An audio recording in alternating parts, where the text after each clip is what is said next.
Számos kihívásra megoldást jelenthetnek az intenzív állattartó telepeken a digitális megoldások.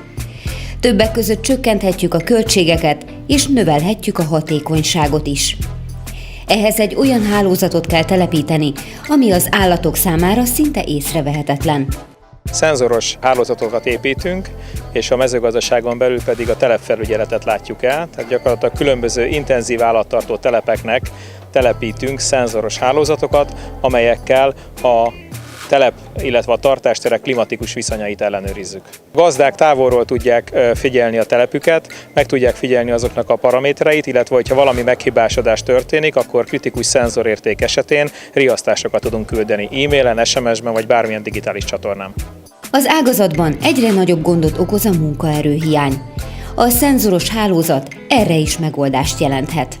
Korábban az volt a mondás a telepeken, hogy csak drága munkaerő van, most már nincs is munkaerő, így gyakorlatilag a telepet ott lehet hagyni, rá lehet bízni ezekre a szenzorokra, és távolról lehet őket felügyelni, illetve el lehet indítani a beavatkozást.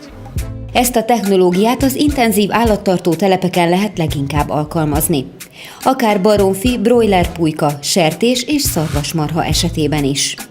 Egy nagyon egyszerű, egy nagyon könnyen alkalmazható célalkalmazást hoztunk létre, így akár a telepítése nagyon egyszerű, gyorsan megvalósítható, tehát mondjuk két szervíz ciklus között, vagy két betelepítési ciklus között megvalósítható mondjuk egy baromfi telepen, de másik telepeken is, és az alkalmazás is nagyon egyszerű és könnyű. A szenzorok által gyűjtött adatokból sokféle információt nyerhetünk, és számos problémát kiküszöbölhetünk a digitális technológia révén. Azokat a problémákat, amikor a technológia vagy nem kerül betartásra azért, mert egy manuális beavatkozás miatt valaki felülírja azokat a szabályokat, az automatikus szabályokat, illetve hogyha valami meghibásodás van, illetve a vagyonbiztonságot is felügyeli.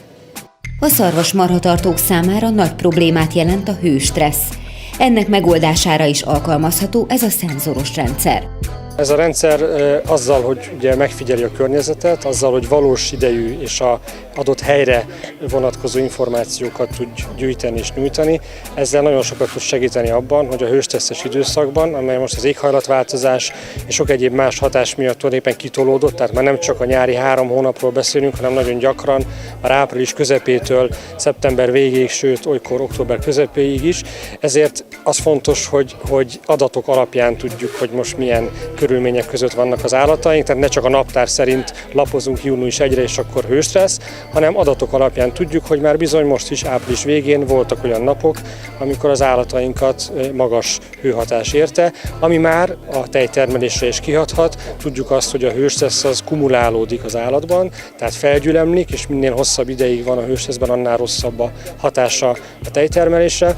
Ezért nagyon fontos, hogy minél hamarabb időben el tudjuk kapni a hőstresszt, és meg tudjuk előzni ennek a káros hatásait. A szenzoros rendszerrel akár energiát is tudnak spórolni a gazdálkodók, ezzel is csökkenthetik a költségeket. A rendszer telepítésével többek között például a vízfogyasztást lehet kordában tartani. Egyrészt ellenőrizni, hogy eleget isznak az állatok, másrészt azt, hogy nincs-e túlfogyasztás, nem folyik el valahol a víz.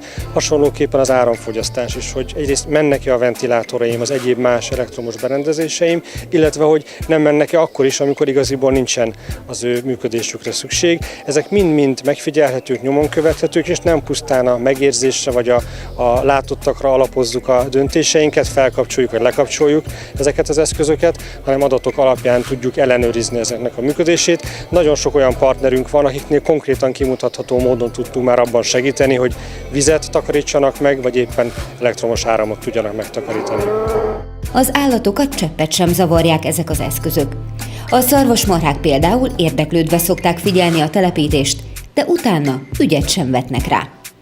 Több mint 4000 érzékelőnk van kint, több mint 450 istálóban, itt Magyarországon és néhány helyen külföldön is. Semmilyen módon az állatok napi életét nem zavarják ezek az eszközök. Arra kell nekünk figyelni, hogy úgy tegyük ki ezeket az eszközöket, hogy egyrészt sem az állatokat, sem a gondozókat, a gépeket ne zavarják, de ez teljes mértékben megoldható, nem szokott rá panasz lenni, ahogy halljuk is.